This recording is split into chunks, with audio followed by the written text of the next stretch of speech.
I'm not really sure. Charot lang. Hidden talent yun na hindi ko na rin naman nagagamit. But, fun fact, hindi naman fun yan. Nung nagtitake ako ng soup calls, so mga walang BPO experience, nung nasa call center ako, I lived in this unit with one of my friends whose kids went to the UK.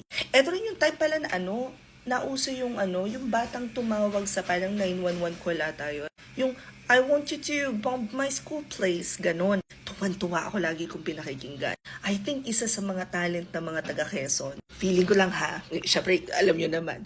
Feeling ko yung mga taga Quezon kasi madali kami maka-adapt ng accent. Halimbawa, si Charles, nung pumunta kami ng Manila, nung sinama ko na siya sa Cavite siya tumira, yung accent niya nung time na dumating siya sa amin is very probinsya. Ano ba naman yan? Bahol na re? Ganon. Pero nung nasa Manila na siya, nakuha niya yung accent ng Kabiteño. Pagkatapos nung umuwi kami dito sa Lucena, ganon. Taga Lucena na ulit yung accent niya. Pag ako napunta ako ng Manila, lalo na nung bago-bago pa lang ako na nagko-call center, niloloko ako nung mga, niloloko, like teasing lang naman, nung mga batchmate ko kasi yung words ko malalalim daw, yung Tagalog, and then eventually, na-neutralize na siya, and then ito na nga. So, nung ma-promote ako, nauso na nga yung can you my school place na ganyan. Tapos yung friend ko nga, yung ano niya, mga anak niya nasa UK, so naririnig ko rin nakausap niya. So, para nakuha ko yung accent, gustong-gusto ko, ginamit ko siya sa soup call. Girl, effective.